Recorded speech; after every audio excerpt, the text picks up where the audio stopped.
also known as Ace. So we talked about how long we've known each other, and it's been about 8 years ago that we met. It was at Squadron Officer College.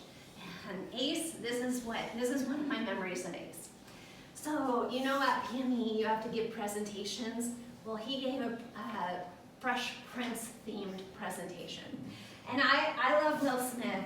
I think he's entertaining and I admire him, and I just thought Ace had done such a good job. But he's also from Las Vegas, and I'm from Las Vegas, and so that's something else.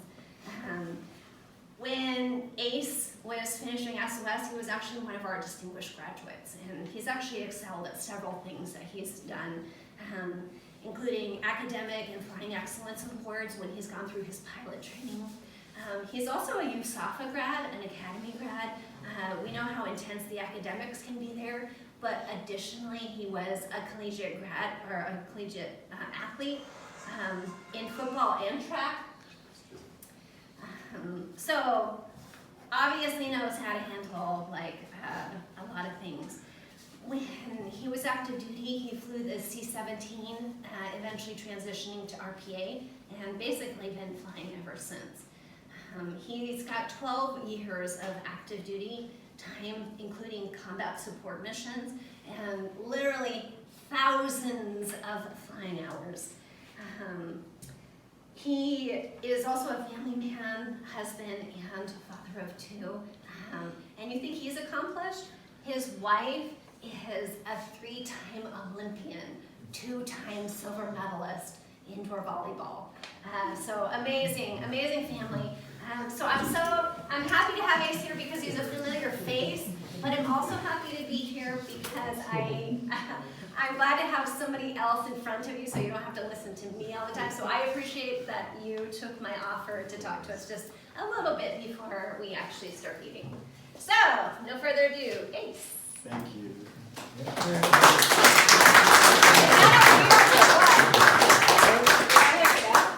Thank you for the kind words and that generous, flattering intro, most of which I wrote myself. I feel like the part that catches everyone's ear is that my wife is an Olympian, and that coupled with my beautifully privileged children getting to grow up in sunny Southern California makes me feel like the least successful person in my family, but I'm okay with that. I truly am humbled and honored to be invited to share this space with you. As Amy said, she was my SOS instructor many years ago when I was a young snot-nosed captain, and she was there encouraging me to be the best version of myself, even way back then. And some of you might hear captain and think I should have had it figured out by that time, but remember, I went to the academy, so it takes me a little longer to catch up, right? Leadership, I think, is one of those sacred roles where we get asked to serve from the front. And if done properly, I think it does encourage those around us to be better versions of ourselves by unlocking that potential that we all have within us. And even when other leaders miss the mark, it still leads you back to yourself, even if it's in the form of who, what, or how you don't want to be. The lesson is still there. And I've been fortunate enough on my journey to have roads that have been paved with supporters that have been champions for that idea of servant leadership. Commanders like AMPS, senior enlisted leaders like JD, civilian supervisors like Slash, or the many leaders that I see in here today. So I appreciate you all. The topic of the day is Thanksgiving, or in another word, gratitude. And I was taught that to feel gratitude and not express it is like wrapping a beautiful present, but not giving it away. And it's with that in mind that I feel compelled in this intimate environment to invite you all to take a moment and just reflect on one thing that you are grateful for today that you might be willing to share with the rest of us here in a moment. And I know that that sounds easier said than done sometimes because we don't always find ourselves in a season of life where we feel like things are necessarily going our way. But that's the beauty and the magic of gratitude.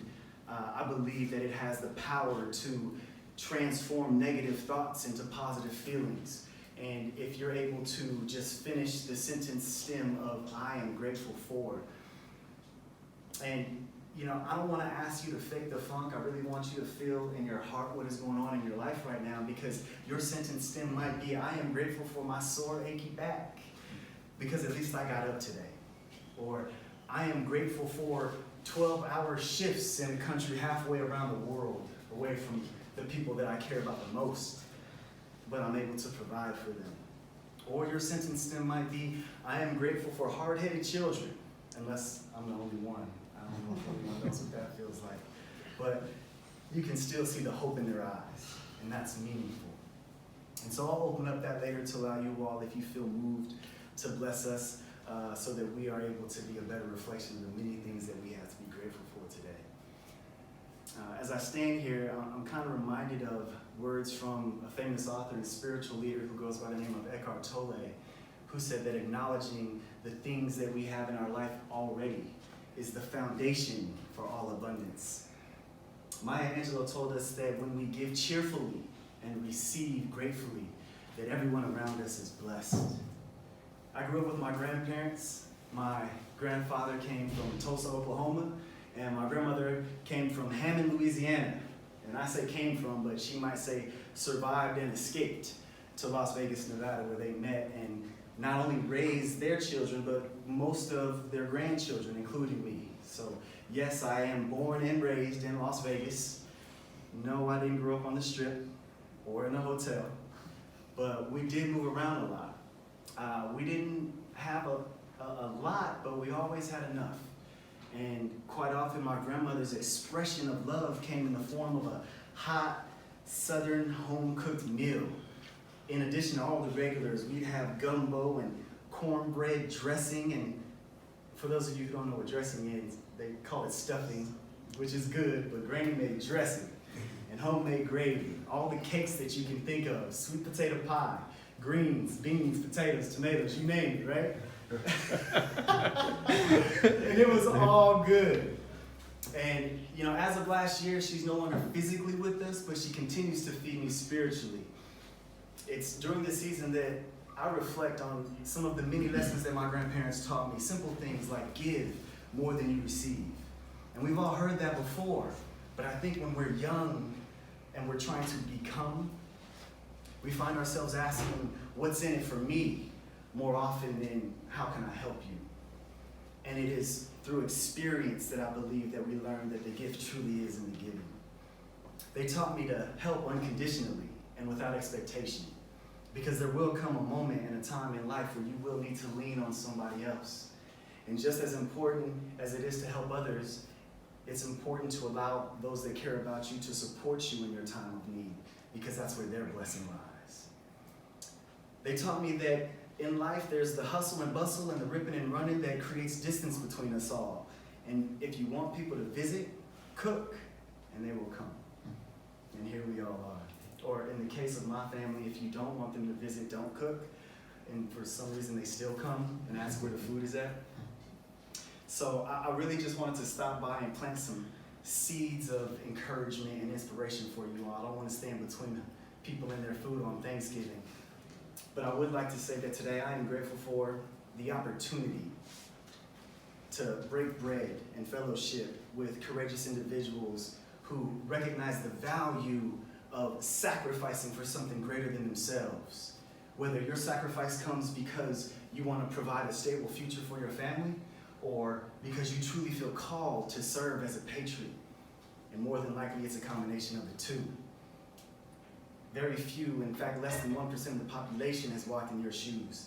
Shoes that are paving the way for future generations to have the opportunity to express their emotional literacy through principles like peace, freedom, love, and compassion.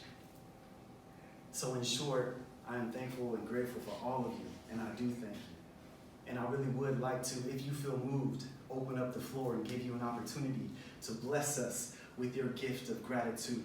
But before I do, I'll leave you with my final thought, which is, remember, if you don't know already, that the best place in the world to be is in someone's thoughts, prayers,